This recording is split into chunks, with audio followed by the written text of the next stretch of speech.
Journal d'une rupture, semaine 41. Ce soir, ça va être une vidéo un peu spéciale, donc comme d'habitude. Je vais vous parler de quelque chose dont très peu de personnes parlent en général. Personne pour être exact, j'ai jamais vu ça. C'est l'odeur de mon ex, l'odeur qu'elle a. C'est assez difficile de décrire l'odeur de quelqu'un, surtout sur un podcast, mais je dirais que c'est à la fois une odeur épicée et à la fois une odeur sucrée. Et ce qui est bizarre, c'est que cette odeur, je l'ai jamais sentie nulle part ailleurs que sur elle, que sur ses vêtements. Et pourtant, ces vêtements ont aussi une autre odeur, hein. Donc ça, c'est sûrement la lessive. Je me souviens qu'à un moment, ça me fait sourire d'ailleurs, c'est parce que quand on habitait ensemble, nos vêtements sentaient exactement la même chose. Et maintenant, quand je retrouve des vêtements que j'ai pas portés depuis qu'on s'est quitté, ils ont toujours l'odeur de cette lessive. Mais impossible de mettre la main, impossible de capturer l'odeur de mon ex. C'est dommage, mais c'est comme ça. Depuis que je suis tout petit, j'ai eu quelques soucis, donc je vous ai dit des problèmes d'attachement avec ma famille. Il s'est passé des choses quand j'étais petit. Et je me suis rendu compte quand j'avais 20 ans que j'avais certaines lacunes, que j'avais certains manques psychiques, que j'avais pas ce qu'on appelle un trouble de l'attachement sécure, dont je vous ai parlé dans la théorie, introduction de la théorie de l'attachement. Quand j'étais petit, j'avais toujours un doudou avec moi, une peluche. Donc ça a été un panda, ma mère l'a mis à la poubelle, ça a été un autre, ma mère l'a remis à la poubelle. Après ça a été un Mickey, après ça a été un Snoopy. Beaucoup, beaucoup, beaucoup de choses jusqu'au lycée. Jusqu'au lycée, j'ai eu des doudous. Et au lycée, j'ai acheté un éléphant. Et donc c'était en 2008. Et aujourd'hui, on est en 2018 et j'ai toujours le même éléphant. Il a voyagé avec moi en Chine, en Thaïlande, partout en Europe. Et maintenant, il est vraiment très très très sale, je l'ai jamais lavé. Et enfin bref, ça peut paraître crado, mais je m'attache à des odeurs. Je suis quelqu'un qui m'attache à mes odeurs. Je pense que ça vient donc de mon trouble de l'attachement. Et je m'attache à mes odeurs et j'ai sucé mon pouce très très tard, jusqu'à 12 ans. Et après, on m'a mis un appareil dentaire et j'arrivais toujours à sucer mon pouce avec l'appareil dentaire. Mais à un moment, je me suis dit, bon bah c'est bon quoi. Je vais arrêter de sucer mon pouce, mais j'ai toujours un doudou en fait et je peux pas dormir sans. Je le mets sur mes yeux au moment de dormir et après j'arrive à m'endormir que comme ça en fait et je peux pas m'endormir si je l'ai pas. Et j'ai remarqué que c'était la même chose avec elle en fait. Je m'attachais à son odeur et c'était la même chose et maintenant que j'ai plus son odeur, je sens comme un manque. Je sens comme un manque et c'est super difficile, c'est affreux. J'aimerais beaucoup retrouver son odeur mais je sais que c'est pas possible. J'ai vu une vidéo, il me semble, une fois où on avait fait une expérience, on avait pris des hommes et des femmes et on les avait fait sentir les t-shirts de personnes de l'autre sexe et on leur a demandé de choisir quel était le plus séduisant selon son odeur. Et on s'est aperçu que leur patrimoine génétique était complémentaire. Donc dans une logique de reproduction évolutionniste, ça aurait permis d'offrir les gènes les plus viables à l'enfant. Donc avec un meilleur système immunitaire et donc je me dis ça. Mon ex, ça doit être ma complémentarité immunitaire, immunitaro ADNique pour pouvoir se reproduire. Quand elle était avec son mec, apparemment, c'était pas du tout la même chose. Donc, enfin bref, j'ai pas trop envie de parler de ça, mais j'ai l'impression que c'est pas ça. Et, euh, et voilà. Donc, en général, quand on parle de l'odeur de quelqu'un, on en parle négativement pour dire que quelqu'un pue, a une mauvaise odeur corporelle.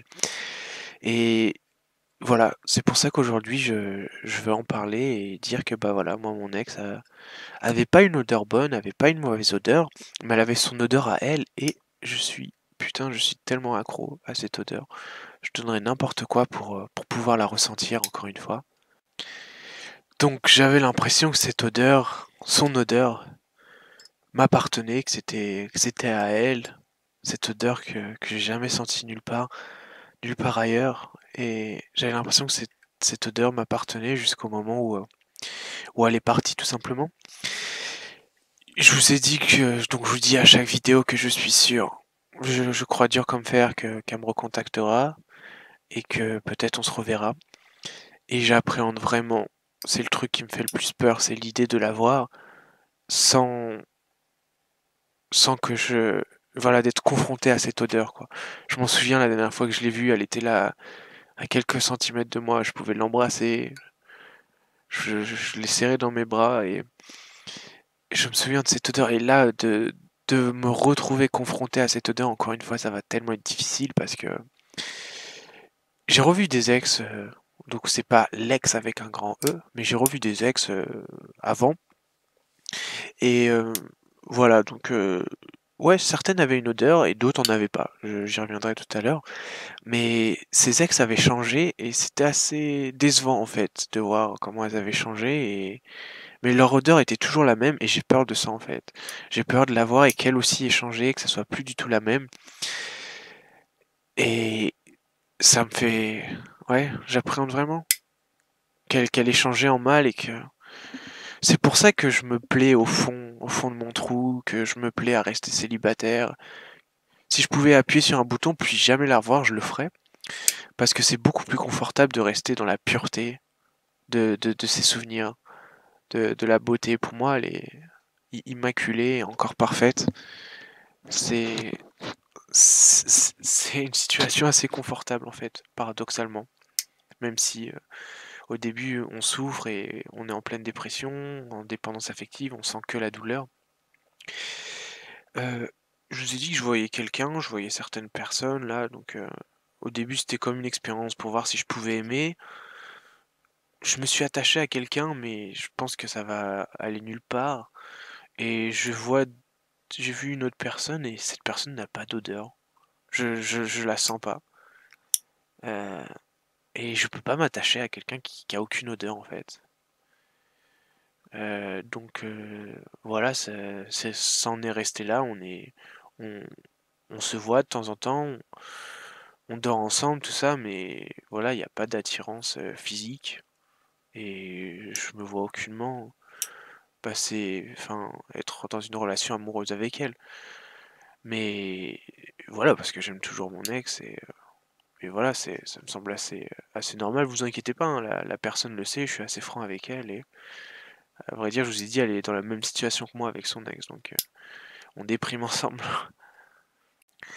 Donc voilà, je suis quelqu'un qui s'attache assez facilement aux odeurs. Je me souviens d'une expérience quand j'étais en Chine, donc c'est un environnement assez cruel, assez stressant, beaucoup de bruit, les Chinois conduisent mal, le bus c'est insupportable, ça freine, ça accélère, ça freine, j'étais vraiment dans un état de stress absolu.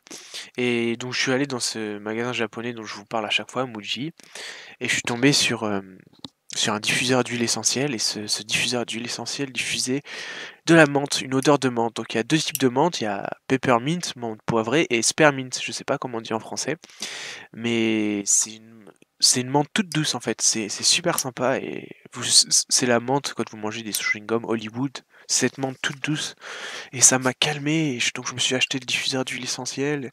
J'en suis acheté deux, j'en ai un à mon bureau, j'en ai un dans ma chambre. C'était assez sympa, je m'en souviens même que je bossais avec, je le diffusais, c'était vraiment cool. Et j'aimerais bien trouver l'odeur de mon ex pour mettre dans mon diffuseur d'huile essentielle. Mais c'est pas possible. C'est pas possible, tant pis. J'aime aussi l'odeur de l'eucalyptus, l'odeur de la citronnelle. J'adore cette odeur de produits anti-moustiques, où c'est du citron et je sais pas quoi, de l'eucalyptus. Ça diffuse et j'aurai des moustiques, donc si je pouvais m'imprégner de cette odeur, ça serait sympa, ça serait génial. Ça me rappelle les chaudes et longues soirées d'été. Super, super. J'aimerais, j'aimerais vraiment retrouver son odeur, j'aimerais vraiment capturer son odeur et je vous ai dit, j'appréhende. Mais donc je vous conseille de jouer avec ça, avec les odeurs. Je vous conseille de vous acheter un diffuseur d'huile essentielle et de contrôler les odeurs de votre environnement et de ranger votre chambre surtout. Moi, j'ai commencé à prendre des habitudes là, c'est vraiment bien. Je fais mon lit tous les matins, je me réveille à heure fixe, je mange plus passer une certaine heure. J'ai l'impression de vraiment reprendre le contrôle sur ma vie et c'est bête, mais je comprenais pas pourquoi les gens faisaient leur lit. Juste se lever et faire son lit, et bah ça fait du bien en fait. Ça, on se dit que ça va bien se passer et que on commence à contrôler son environnement et dès qu'on contrôle son environnement, on peut reprendre le contrôle de sa vie. Et je peux vous assurer que votre ex va voir la différence quand vous allez la revoir. Et vous contrôlez votre monde en fait. Et après, une fois que vous contrôlez votre monde, ça vous permet de contrôler votre esprit, de contrôler le pouvoir comment on dit en français, willpower, le pouvoir de vouloir quelque chose, le pouvoir de se concentrer sur quelque chose, c'est vraiment super. Et je pense que l'odeur, maîtriser les odeurs, c'est un super bon outil. Et voyez l'odeur de votre ex comme la récompense finale, ultime. Donc allez-y, contrôlez votre environnement. Donc vidéo, prochaine vidéo, je sais pas sur quoi, je pense que je vais vous faire une petite série des films que j'aime bien. Si vous déprimez pour essayer de penser à autre chose, quoi. Je vais vous faire une petite série de films sympathiques à regarder. Donc que ce soit des films d'amour ou quoi que ce soit. Je vais vous le faire dans un ordre chronologique. Je vais vous expliquer le synopsis. Et voilà, donc je pense que ça sera la prochaine vidéo. Donc à vendredi prochain, 18h. Et ça va aller, vous inquiétez pas. Ça va aller, il y a une vie après la rupture. Ça se passe assez bien. Et tout n'est pas fini. Et tout est possible dans la vie. Voilà. Allez, à vendredi prochain.